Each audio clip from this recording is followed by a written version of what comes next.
The Nibiru agenda. Once long ago, before the Earth was even really a rock of dust in this solar system, there was a planet about twice the size of Earth called Phaeton.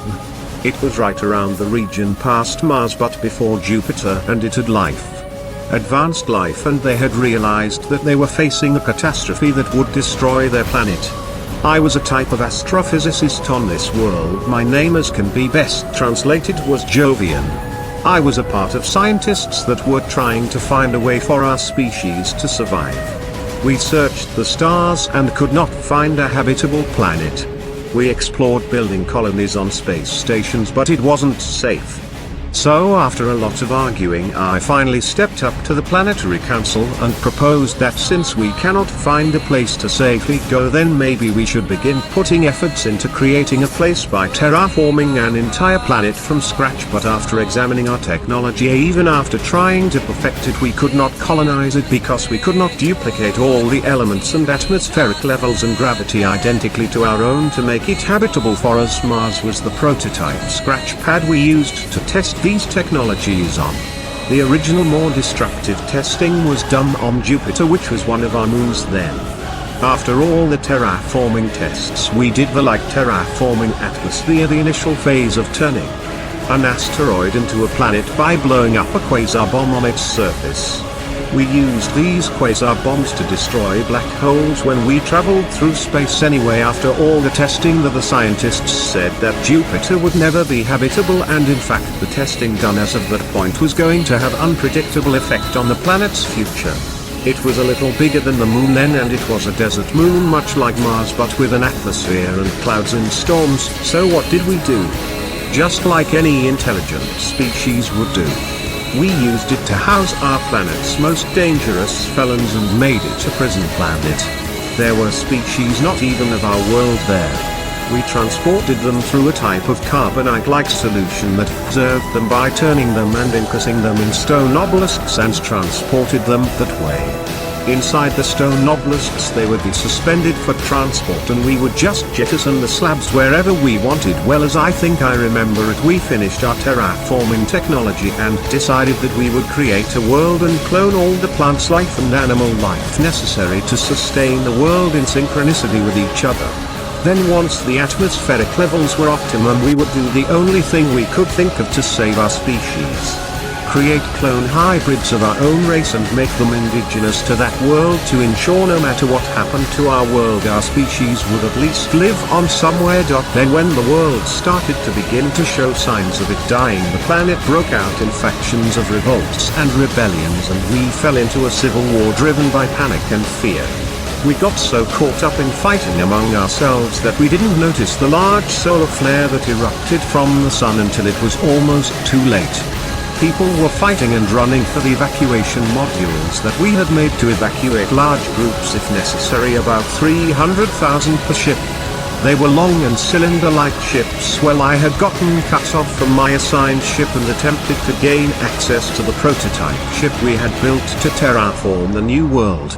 It hadn't launched yet. I was stopped before I made it into the ship. But the ship did launch, because I can remember being taken away and seeing the ship lift off into space. I was taken to an evacuation ship and managed to escape on one of the ships. The solar flare hit our home world before everyone could get off or clear of the blast zone. In the end, only 5 ships survived. Most of the people died. A total of 1/8 of the population made it. The explosion of our home world. Even though I was one of the lead scientists on the prototype ships project and had access to the facility, the justice system left after the evacuation was autonomous because all of the council leaders either died escaping or weren't present for my trial.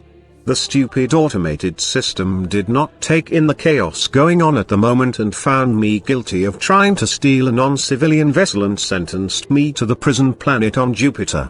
None of us could believe it when the security transport re-entered our home world region, and amidst the rocks floating in space was Jupiter, 3 times the size it once was, and a signal came in from the facilities on the surface. They had survived.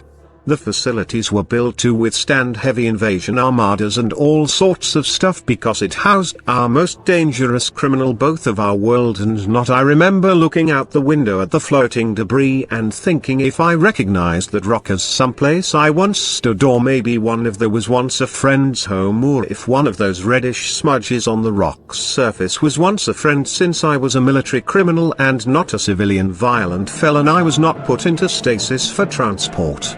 Even though all forms of order were gone, that automated systems did not register that and still held justice over the people. And since all the council leaders were gone, the AI constructs were activated to function in their absence. They had no concept of consideration. No one was released from Jupiter considering the circumstances unless their sentence was up. I served many bad years there. I was outcasted as the weak one who didn't belong with the criminals' cause. I wasn't a criminal, I was just trying to survive. None of these things I ever said, they just came up with them as insults. Plus I was from the race and society that built that place and sent them all there. Everyone hated me.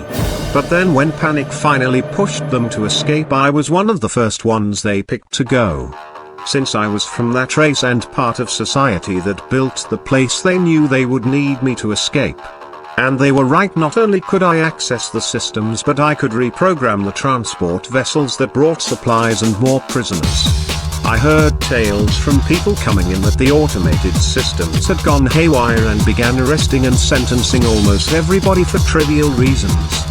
I also learned that the evacuation modules had decided to go in separate directions of each other to find new worlds to try and inhabit and rebuild our species on. My people were gone forever. The prisoners wanted to escape and we did through the obelisks. Another one of my people got released before me and we used his transport to escape.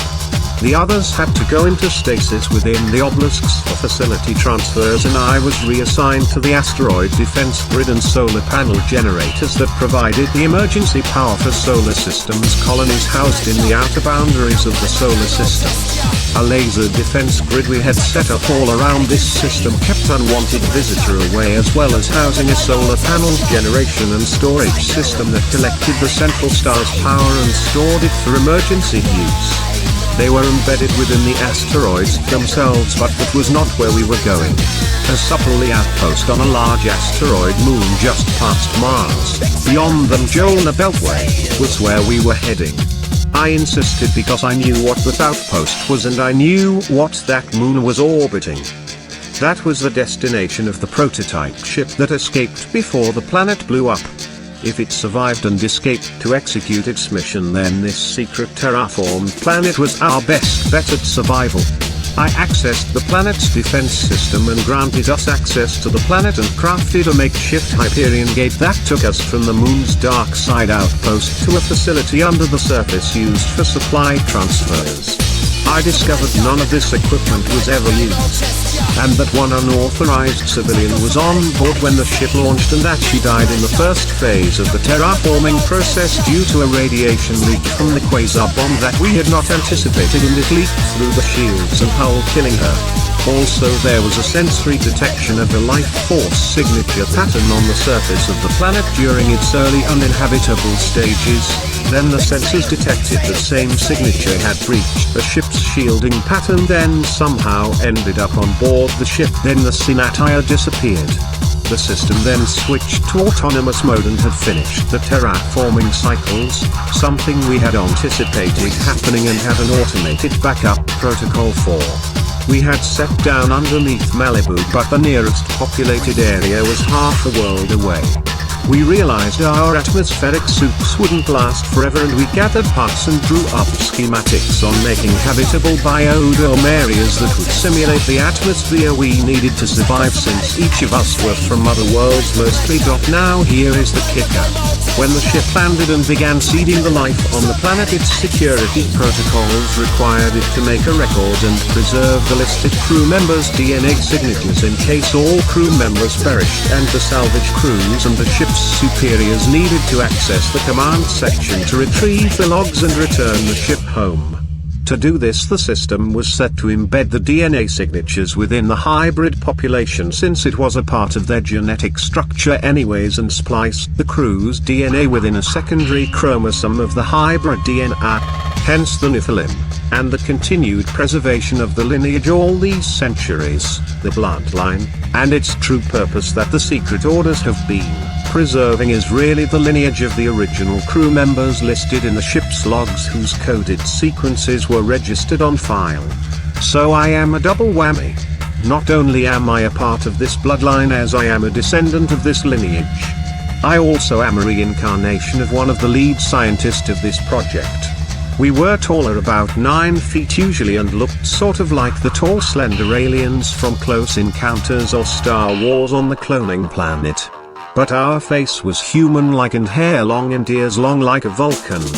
Our skin was also very pale, and we had no voice boxes for speaking. Instead, we used vibration technology for interstellar communication that simulated whatever vibration of communication they used, and were highly telepathic, especially to each other. We also were strong telekinetic, as that is how we used most of our technology, through performing multiple functions at once through the motion of objects with our mind. Well, that's the extent of the memories I was able to share with them.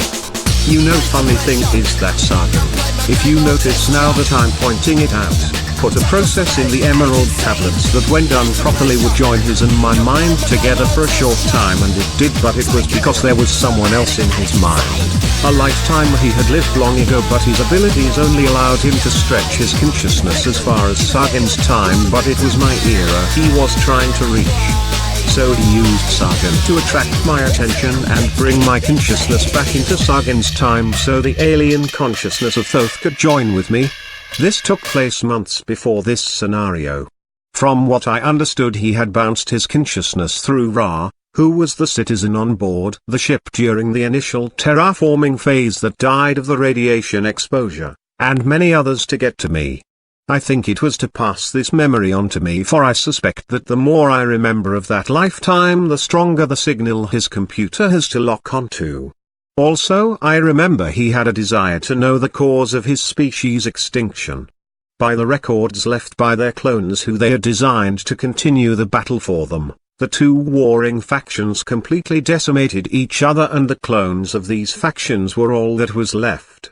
After generations of continuously recloning themselves, eventually the original DNA of their progenitors became diluted and then faded from the genetic stock of the clones. The clones then decided to no longer continue the conflict between them, and had even built a small colony together here on this world as a show of peace between them, known as Lemuria. One faction of the clone species, whom we refer to as the Greys or Merkaba, colonized the region of Alpha Centauri, also known as the Pleiadian. The other faction colonized the region of Orion in the system of Betelgeuse, known as the Osirians. There is also an unconfirmed possibility that there is a third colony that had settled in the Antler II or Ghost Galaxy, within the solar system along the outer rim of the remnant galaxy, on a mining planet with rare resources known as Quasicrystals or heliocrystalline quartz that can be used to fold space during travel. The mining planet has been classified as Nibiru. End report. I believe what started this was when I accessed the terraforming ship's logs, and it required a genetic sample of the race my chromosomes were spliced with to verify my lineage and allow me a higher clearance level and less restricted access to the ship in order to gain access to the more damaged and locked down sections of the ship, which was one of his species type. During the extraction process I was instructed to form an image in my mind endowed with the various traits of his species that would cause the dormant genetic sequences of his race to become stronger and stand out more so from the other chromosomes in my genetic structure.